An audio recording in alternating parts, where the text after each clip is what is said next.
Hai Fiskinians, salam ikan cupang. Dari dulu cupang itu emang dikenal sebagai ikan yang doyan gelut. Tapi pasti banyak dari kamu yang bertanya-tanya, kenapa nih ikan bisa gitu sensinya sama sesama cupang? Nah soalnya perilaku kayak gini kan ya jarang banget nih dipunyai sama ikan kecil.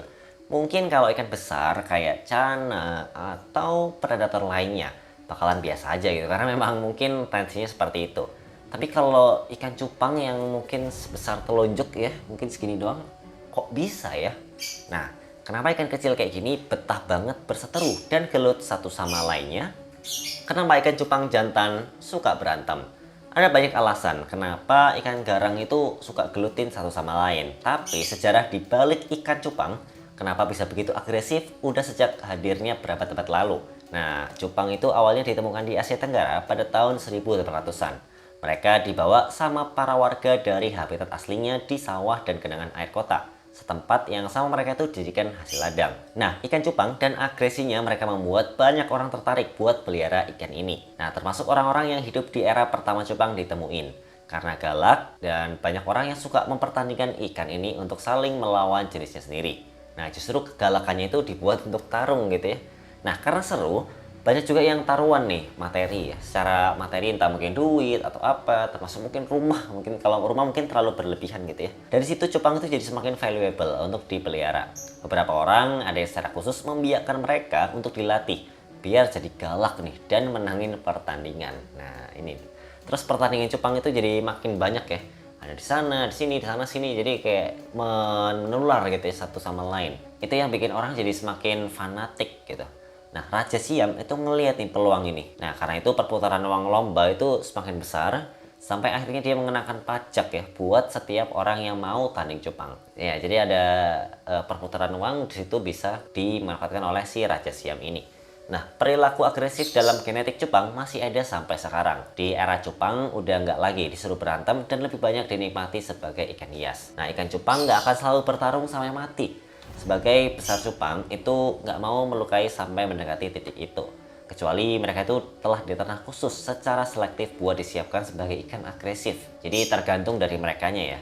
Atau dilatih dengan ditaruh di tangki kecil tanpa tempat untuk bersembunyi. Ini umum dipakai ya, kayak misalkan kalau ini kan mungkin masih ada apa kayak tanaman gitu ya. Ini pun nggak ditaruh sini, ini hanya sebagai display doang. Tapi di tempat aslinya itu ada kayak sembunyi, di mana dia bisa sembunyi, bisa juga keluar. Jadi dia semacam punya rumahnya lah. Kalau kita punya rumah kan ya nggak mungkin di rumah terus atau nggak mungkin di luar terus. Pasti ya bakal bolak-balik sesuai kebutuhannya. Sama dengan cupang.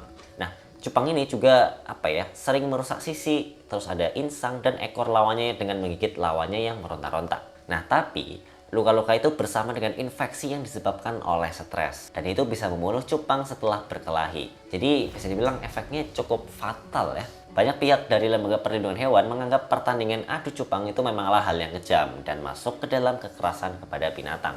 Nah, ikan cupang jantan berkelahi satu sama lain karena ya mereka ini sangat teritorial. Di alam liar, cupang itu punya bermil-mil sungai dan sawah untuk dilalui saat bukan musim kemarau. Pas satu jantan itu memasuki wilayah lain, dia pasti ketemu nih sama jantan lainnya gitu, kayak woi gitu kan, jantan satu terus jantan lain, woi gimana gitu kan, kayak jadi mereka saling bertemu, berpapasan lah. Nah, terus mereka karena ya namanya jantan gitu mempertahankan wilayahnya, kayak wah ini wilayahku gitu kan. Jadi mereka saling. Nah, cuman kalau di alam itu kan mungkin wajar ya karena memang natural. Tapi kalau dipertandingkan gitu dalam satu wadah dan mereka nggak bisa kabur, itu kan baru menyiksa gitu. Kalau di alam itu kan memang dia punya opsi untuk kabur, punya opsi untuk stop dan sebagainya. Nah, pas lagi berantem ya, kedua cupang jantan itu bakal kayak mengepakkan sirip ya dan membusungkan insang, atau dalam istilah kerennya itu disebut flaring. Nah, mungkin kamu lebih akrab nih sama istilah flaring. Nah, perilaku ini mereka lakuin supaya penampilannya kelihatan lebih serem dan tubuhnya itu terlihat 2 kali lebih besar. Dan tindakan ini dilakuin buat mengintimidasi dan nakut-nakuti lawan. Ya, kayak, oh ayo lo gitu ya. Kayak mungkin kalau kita ciluk, berarti kan, refleks kita membesarkan ini kan, kayak apa, tubuh kita gitu.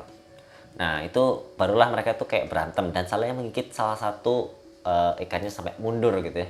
Jadi saling hantem-hanteman sampai kalau salah satu mundur atau kayak, karena tadi di alam ya, kalau di alam itu bisa kayak, oh nyerah aku kabur gitu kan, itu bisa. Tapi kalau di tempat adu kayak gini atau mungkin tempat yang sempit, itu kan nggak bisa, harus kayak tarung terus atau nggak mati gitu kan. Jadi kalau di skenario itu pas ada dua cupang jantan berkumpul, mentalitas kawanan itu nggak akan hadir karena ya mereka bisa aja terjadi semacam pertumpahan demi makanan buat bertahan hidup.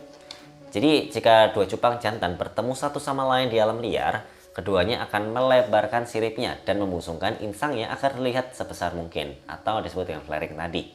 Jadi jika itu nggak bisa bikin salah satu mereka takut, barulah mereka sampai berantem sampai ada yang nyerah.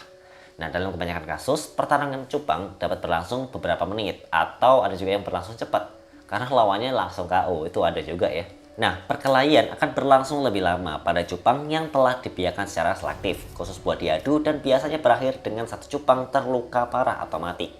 Nah, itu beneran ya, ini adalah kekejaman terhadap hewan dan nggak boleh dilakuin di dalam tank ya. Beda sama di alam, kalau di alam itu karena cakupannya luas dan mereka bisa saling inilah ya, kabur dan segala macam.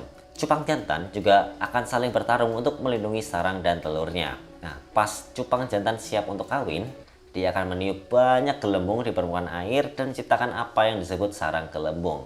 Nah, setelah mahakarya itu selesai, dia akan menunggu nih seorang wanita datang untuk memperhatikannya. Nah, ancaman apapun terhadap sesuatu yang berisiko mengancam kesempatannya buat mereproduksi akan memicu naluri perlindungannya.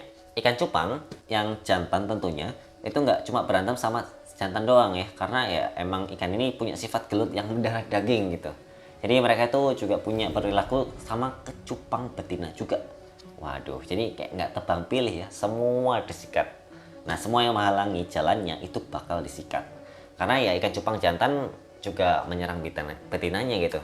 Padahal kan ya mestinya laki-laki itu atau mungkin jantan gitu ya, itu bertingkah halus gitu ya ke si betinanya itu, atau bisa dibilang si wanitanya.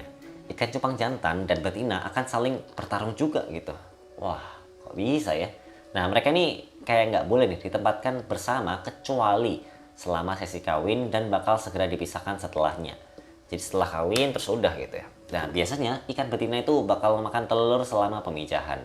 Nah, jadi pejantan itu akan mengejar dan mempertahankan diri dari perilaku ini. Kayak di film India nih ya, kayak kejar-kejaran gitu.